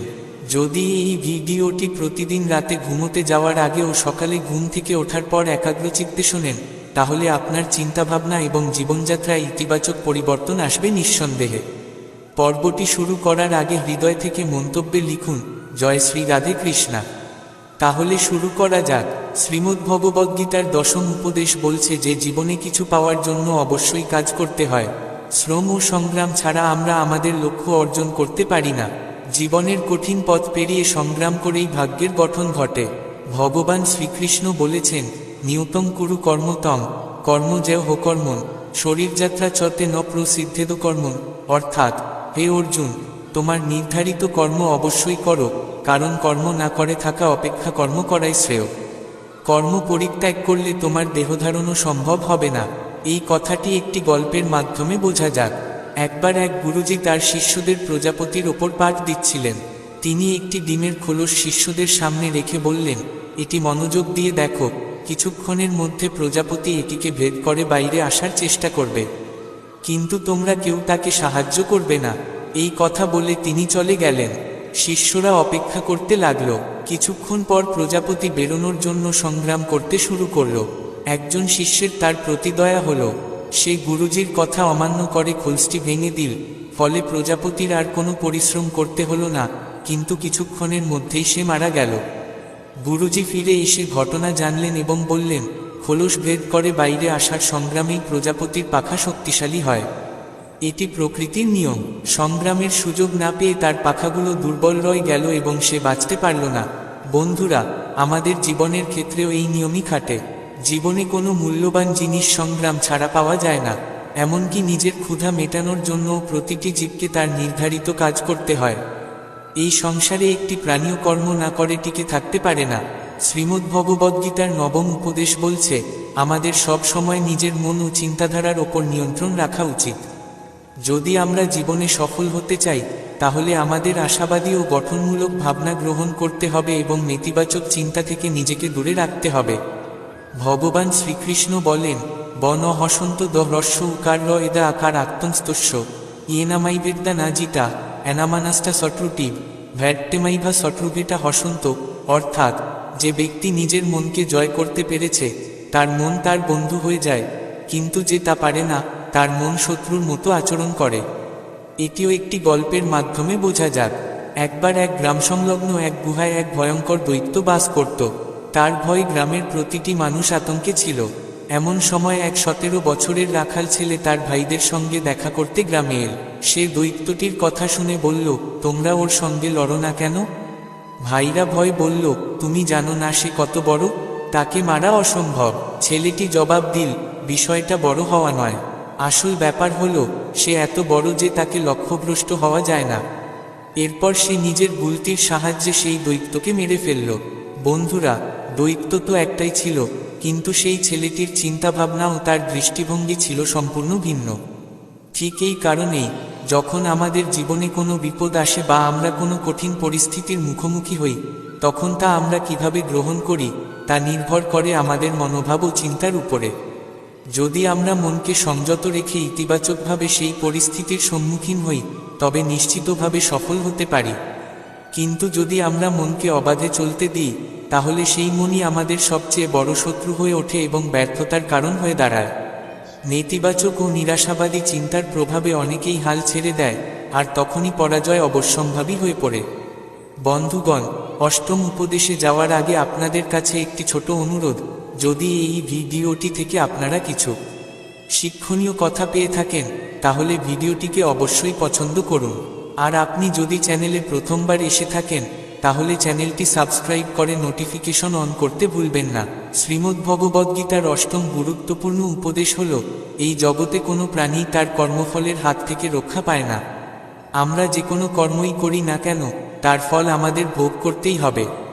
যদি আমরা সৎকর্ম করে থাকি, তবে তা আমাদের কঠিন সময়ে রক্ষা করবে, আর যদি আমরা পাপকর্ম করে থাকি, তবে তার শাস্তি আমাদের পেতেই হবে। মানুষ যতই গোপনে বা কৌশলে কাজ করুক না কেন, পরমাত্মার দৃষ্টির বাইরে কিছুই নয়। শ্রীকৃষ্ণ বলেন, না কর্মনাম অনারম্ভান নাইষ্কর্মং পুরুষস্নুতে না চ সন্ন্যাসনাদেব সিদ্ধিং সমধিগচ্ছতি। অর্থাৎ, কেবলমাত্র কর্ম না করে কেউ কর্মফল থেকে মুক্তি পেতে পারে না, এবং শুধু দেহের সন্ন্যাস গ্রহণ করেই কেউ সিদ্ধির স্তরে পৌঁছাতে পারে না। এটি একটি গল্পের মাধ্যমে বুঝে নেওয়া যাক। এক গ্রামে দুই বন্ধু বাস করত।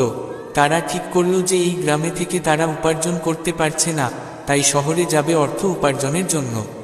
শহরে গিয়ে কয়েক বছর তারা প্রচুর অর্থ উপার্জন করল। এরপর সিদ্ধান্ত নিল যে এখন সময় হয়েছে বাড়ি ফেরার। তখন যোগাযোগ ব্যবস্থা এত উন্নত ছিল না, তারা নিজেদের গরুর গাড়িতেই রওনা দিল। পথিমধ্যে রাত হয়ে গেল। তারা স্থির করল সেখানেই রাত কাটাবে।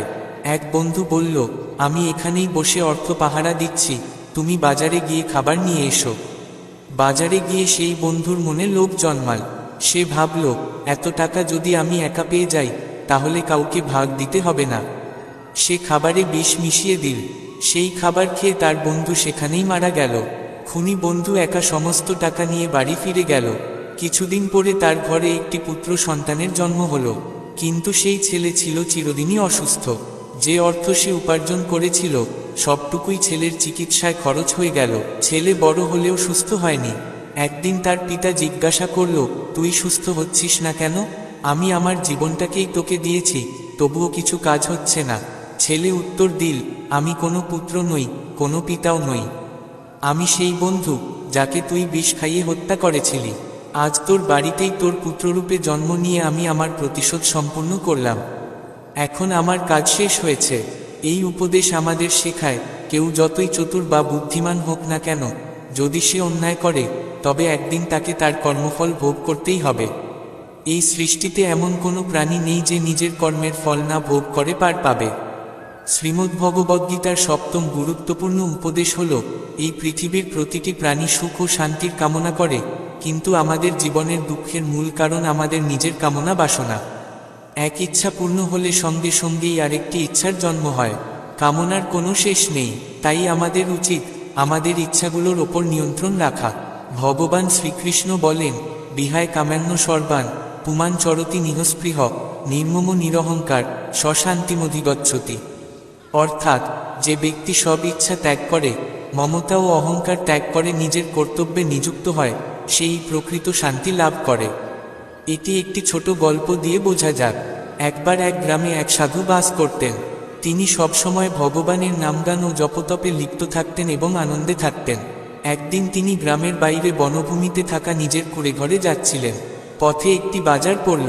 সেখানে একটি দোকানে অনেকগুলো ঝুড়িতে খেজুর রাখা ছিল। খেজুর দেখে তার খাওয়ার ইচ্ছে হলো, কিন্তু তার কাছে কোনো টাকা ছিল না। তিনি নিজের মনকে দমন করে কুঁড়েঘরের দিকে এগিয়ে গেলেন, কিন্তু খেজুর খাওয়ার ইচ্ছা মন থেকে গেল না। রাতে ভালোভাবে ঘুমোতেও পারলেন না। সকালে উঠে আবার সেই ইচ্ছে তাকে পীড়া দিতে লাগলো। ভাবলেন, খেজুর তো কিনতে হবে, তাই টাকা দরকার। ঠিক করলেন, শুকনো কাঠ সংগ্রহ করে বিক্রি করে টাকা জোগাড় করবেন। তখন তিনি ভগবানের নাম ছেড়ে কাঠ কুড়োতে ব্যস্ত হয়ে পড়লেন। অনেক কাঠ সংগ্রহ করে বাজারে গেলেন। সেই কাঠ বিক্রি করে টাকা পেলেন।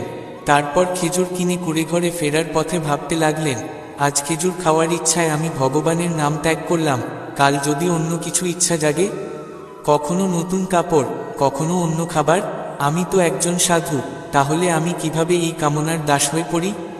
ঠিক তখনই তিনি ভাবলেন, খেজুর তো খাওয়া যাবেই, কিন্তু তার চেয়ে যদি আমি এই আকাঙ্ক্ষাকে ছেড়ে দিই, তবেই তো নিজেকে জয় করা হবে। তিনি পথ চলতে চলতে এক গরিব মানুষকে খেজুরগুলো দিয়ে দিলেন। এইভাবে তিনি নিজের ইচ্ছার দাস হয়ে ওঠা থেকে নিজেকে রক্ষা করলেন। বন্ধুগণ, ঠিক এই কারণেই আমাদের জীবনে সন্তুষ্টিকে একটি যথাযথ স্থান দেওয়া উচিত। যদিও আমরা আমাদের সমস্ত ইচ্ছাকে একেবারে ত্যাগ করতে পারি না, তবুও যতটা সম্ভব আমাদের ইচ্ছেগুলোকে সংযত রাখা উচিত এবং অকারণে উদ্বিগ্ন না হয়ে আমাদের যা কিছু আছে তার মধ্যেই সন্তুষ্ট থাকতে শেখা উচিত। শ্রীমদ্ভগবদ্গীতার একটি গভীর উপদেশ হল, কাউকে নিয়ে মায়া বা অতিরিক্ত আসক্তি আমাদের দুঃখের মূল উৎস হয়ে দাঁড়ায়। জীবনের সমস্ত দুঃখ, সব যন্ত্রণা, সব দুশ্চিন্তা সেখান থেকেই জন্ম নেয়, যেখানে আমাদের মায়া থাকে, যেখানে আমাদের মনে হয় এটা আমার আপন। ঠিক এখান থেকেই দুঃখ জীবনে প্রবেশ করে। এটি আমরা একটি ছোট গল্পের মাধ্যমে বুঝতে পারি। একজন মানুষের একটি বিশাল অট্টালিকা ছিল। সে তার সারা জীবনের উপার্জন দিয়ে সেই প্রাসাদ নির্মাণ করেছিল। আশপাশের গ্রাম থেকে অনেক মানুষ সেই প্রাসাদ দেখতে আসত। অনেক ধনী ব্যবসায়ী সেটি কিনে নিতে চাইত। সেই প্রাসাদ এক সময় তার অহংকারে পরিণত হয়েছিল। তার সেই প্রাসাদের প্রতি খুব গভীর টান ছিল। একদিন সে বাজারে গিয়েছিল। সেই সময় তার প্রাসাদে আগুন লেগে যায়। যখন সে ফিরে এল, তখন দেখল তার অট্টালিকা দাউ দাউ করে পুড়ে যাচ্ছে। এই দৃশ্য দেখে সে গভীর দুঃখে ভেঙে পড়ে। মনে হতে লাগলো, জীবনের সব অর্জন যেন এক মুহূর্তেই ধ্বংস হয়ে গেছে। সে বলতে লাগলো, যদি এই প্রাসাদ আর না থাকে, তবে আমার বেঁচে থেকে কি হবে? আমি কেন বাঁচব? এবং সে আগুনে ঝাঁপ দিতে উদ্যত হলো। ঠিক সেই সময় এক ব্যক্তি তাকে থামিয়ে বলল, ভাই, এই প্রাসাদ তো এখন আর তোমার নয়, তোমার ছেলে তো এটা গতকালই বিক্রি করে দিয়েছে। এই কথা শুনেই লোকটির দুঃখ হঠাৎ করেই চলে গেল। তার মনে হলো, যেহেতু এই প্রাসাদ আর তার নয়, তাই পুড়ে যাওয়া নিয়ে আর উদ্বিগ্ন হওয়ার কিছু নেই। তখন সে অন্যান্য মানুষের মতো দাঁড়িয়ে আগুনে পুড়ে যাওয়া প্রাসাদের দৃশ্য দেখতে লাগলো। এই সময় তার ছেলে সেখানে এসে পৌঁছালো। সে ছেলেকে দেখে আনন্দে ছুটে গেল এবং আশীর্বাদ দিতে লাগলো, বাবা, তুমি তো আজ আমাকে বাঁচিয়ে দিলে। আজ এই প্রাসাদে আগুন লেগেছে আর তুমি গতকাল এটা বিক্রি করে দিয়েছ। তুমি সত্যিই সৌভাগ্যশালী সন্তান। তখন ছেলে বলল, বাবা, আমি বিক্রির কথা বলেছিলাম ঠিকই, কিন্তু এখনো চূড়ান্তভাবে বিক্রি হয়নি। এ কথা শুনে পিতা আবারও কান্নায় ভেঙে পড়ল, নিজের বুক চাপড়াতে লাগল। বন্ধুরা, প্রাসাদ একই ছিল, মানুষটিও একই, কিন্তু যখন সেই প্রাসাদকে সে আমার বলে ভাবত, তখনই দুঃখ শুরু হতো। আর যখন সেটি তার ছিল না, তখন কোনো টান, কোনো কষ্টও ছিল না। ঠিক এভাবেই জীবনে যখন আমরা কোনো স্থান, কোনো ব্যক্তি, কোনো সম্পর্ক বা কাজকে আমার বলে ধরে নিই, তখনই আসক্তি জন্মায় এবং দুঃখের শুরু হয়। আর সেখান থেকেই সমস্ত যন্ত্রণা, উদ্বেগ শুরু হয়। এই কারণেই যদি জীবনে শান্তি চাই, তবে আমাদের আসক্তির পরিত্যাগ করতে হবে। শ্রীমদ্ভগবদ্গীতার আরেকটি গুরুত্বপূর্ণ উপদেশ হল, এই পৃথিবীতে যা কিছু ঘটে, ভালো বা খারাপ তা কোনো না কোনো কারণে ঘটে এবং শেষ পর্যন্ত তা আমাদের মঙ্গলের জন্যই ঘটে। এটি আমরা একটি গল্পের মাধ্যমে বুঝতে পারি। একটি গ্রামে এক গরিব মহিলা থাকত। তার একটি সন্তান হয়েছিল এবং সে সন্তান ছিল সম্পূর্ণ সুস্থ। কিন্তু একদিন দুর্ঘটনাবশত শিশুটির একটি আঙুল কেটে যায়। মহিলা খুব কষ্ট পেল। সে ভাবল, তার ছেলের সঙ্গে এমন কেন হলো? সে সবসময় ঈশ্বরকে দোষারোপ করত যে ঈশ্বর বুঝি তার সঙ্গে শত্রুতা করে এই কাজ করেছেন। সময় কেটে গেল। একদিন সেই গ্রামে এক সাধুর বেশে এক মাঝো আকার রাক্ষসের। সে নিজের শক্তি বাড়ানোর জন্য শিশুদের বলি দিতে চাইত। সে ওই শিশুটিকে ধরে নিয়ে গেল বলি দেওয়ার জন্য। কিন্তু ঠিক বলি দেওয়ার মুহূর্তে তার মনে পড়ে গেল, তার গুরু তাকে বলেছিলেন যে শিশুকে বলি দিতে হবে তার শরীরের প্রত্যেকটি অঙ্গ সম্পূর্ণ ও অক্ষত হতে হবে। কিন্তু এই শিশুর একটি আঙুল কাটা ছিল। তাই বাধ্য হয়ে রাক্ষস শিশুটিকে জীবিতই ছেড়ে দিল। সেই দিনই শিশুটির মা উপলব্ধি করল, যদি তার ছেলের আঙুল না কাটত তাহলে সে বেঁচে থাকত না। তখন সে ঈশ্বরকে আন্তরিক কৃতজ্ঞতা জানালো। বন্ধুগণ, জীবনে অনেক সময় আমাদের কঠিন পরিস্থিতির সম্মুখীন হতে হয়। তখন আমাদের মনে হয় এমনটা শুধু আমাদের সঙ্গেই কেন হচ্ছে। কিন্তু সময়ের সাথে সাথে আমরা বুঝতে পারি যা হয়েছে ভালোই হয়েছে। শ্রীমদ্ভগবদ্গীতার আরও একটি মহৎ উপদেশ হল, ক্রোধ বিবেচনা শক্তিকে ধ্বংস করে দেয়। যে মানুষ সামান্য কিছুতেই রেগে যায় তার জীবনে কখনো শান্তি ও সুখ আসতে পারে না। কারণ যে মানুষ সর্বদা রাগে ফেটে পড়ে তার সমস্ত বন্ধু একে একে তাকে ছেড়ে যায়। সে নিজেও নিজের অন্তরে শুধু দুঃখ ও যন্ত্রণাই ধারণ করে রাখে। রাগে সে যেমন নিজের ক্ষতি করে তেমনি নিজের প্রিয়জনদের মনকেও আঘাত করে। আমরা এটি একটি ছোট গল্পের মাধ্যমে আরও ভালোভাবে বুঝতে পারি। একদিন এক রাজা তার ছেলের আচরণে খুব কষ্ট পাচ্ছিলেন, কারণ তার ছেলে ছিল অত্যন্ত রাগী স্বভাবের। সে রাগ করলে সামনে কে আছে তা দেখত না, যা মনে আসত তাই বলে দিত। রাজা কিছুতেই বুঝে উঠতে পারছিলেন না কিভাবে ছেলেকে সামলাবেন। তিনি বহুবার চেষ্টা করেছিলেন পুত্রকে বুঝিয়ে শান্ত করতে, কিন্তু তাতে কোনো ফল হয়নি। শেষমেশ একদিন রাজা ছেলেকে নিয়ে গুরুদেবের কাছে গেলেন। গুরুদেব রাজার সব কথা মনোযোগ দিয়ে শুনে বললেন, আপনি চিন্তা করবেন না, কিছু দিনের মধ্যেই এই রাগ পুরোপুরি নিয়ন্ত্রণে চলে আসবে। রাজা গুরুদেবকে প্রণাম করে পুত্রকে তার হেফাজতে রেখে রাজপ্রাসাদে ফিরে গেলেন। পরদিন গুরুদেব সেই শিষ্যকে একটি কুঁড়েঘরে নিয়ে গেলেন এবং বললেন, তোমার যখনই রাগ আসবে তখন এই ঘর থেকে একটি করে পেরেক নিয়ে গিয়ে ওই দেয়ালে ঠুকে দেবে। শিষ্য জিজ্ঞেস করল, এতে কি হবে? গুরুদেব বললেন, খুব শিগগিরই তুমি নিজেই বুঝতে পারবে। শিষ্য ঠিক তেমনই করল। তার যখনই রাগ আসত সে ওই কুঁড়েঘরে গিয়ে একটি পেরেক ঠুকে দিত। যেহেতু তার খুব রাগ হতো তাই প্রথম দিনেই দেয়ালে 10টিরও বেশি পেরেক গাঁথা হয়ে গেল। কিন্তু প্রতিবার পেরেক ঠোকাতে তাকে দীর্ঘ পথ হেঁটে ওই কুঁড়েঘরে যেতে হতো। তখন তার মনে হলো, এই কষ্ট করার থেকে বরং নিজের রাগের উপর নিয়ন্ত্রণ রাখাই সহজ। পরদিন সে 8টি পেরেক ঠুকল, তার পরদিন 6টি, তারপর 4, 3, 2, এভাবেই একদিন এল যখন তার একটুও রাগ আসেনি এবং একটি পেরেকও ঠোকা হয়নি। সে খুব খুশি হয়ে গুরুদেবের কাছে গিয়ে জানালো, আজ আমি একটিও পেরেক ঠুকিনি, কারণ আমার একটুও রাগ হয়নি। গুরুদেব তাকে বাহবা দিলেন এবং বললেন, তোমার শিক্ষা এখানেই শেষ হয়নি। শিষ্য জিজ্ঞেস করল, এবার কি করতে হবে গুরুদেব? গুরু বললেন, যেদিন তোমার একটুও রাগ হবে না সেদিন ওই দেয়াল থেকে একটি করে পেরেক তুলে আনবে। শিষ্য সেই অনুযায়ী করতে লাগলো। কিন্তু যেহেতু অনেক পেরেক ছিল তাই সেগুলো তুলে আনতে তার 1 মাসেরও বেশি সময় লেগে গেল। অবশেষে এমন দিন এল যেদিন দেয়াল থেকে সব পেরেক তুলে নেওয়া শেষ হলো। সে আনন্দে গুরুদেবের কাছে গিয়ে বলল, এখন ওই দেয়ালে একটি পেরেকও নেই। গুরুদেব রাজা ও রানীকে ডেকে পাঠালেন এবং সকলকে নিয়ে সেই কুঁড়েঘরের সামনে গিয়ে দাঁড়ালেন। তখন গুরুদেব বললেন, এখন বলো, এই দেয়ালে কি দেখতে পাচ্ছ? শিষ্য বলল, কিছুই তো নেই, আমি তো সব পেরেক তুলে ফেলেছি। গুরুদেব বললেন, ভালো করে দেখো। শিষ্য ভালো করে তাকিয়ে বলল, গুরুদেব, পেরেকগুলো যেখানে ঠুকেছিলাম তার দাগগুলো এখনো দেয়ালে রয়ে গেছে। গুরু বললেন, ঠিক যেমন তুমি পেরেক ঠুকলে এবং পরে সেগুলো তুলে নিলে, কিন্তু তার দাগ দেয়ালে থেকে গেল, তেমনি যখন তুমি রাগ করে কিছু বলো সেটা যাদের উদ্দেশ্যে বলা হয় তাদের হৃদয়ে একরকম আঘাত লাগে, একরকম দাগ থেকে যায়। তুমি যতই পরে ক্ষমা চাও না কেন সেই দাগ কখনো পুরোপুরি মুছে যায় না। এই কথা শুনে শিষ্য নিজের ভুল বুঝতে পারল এবং কাঁদতে কাঁদতে মা বাবার গলা জড়িয়ে বলল, আজ থেকে আমি আর কখনো রাগ করব না।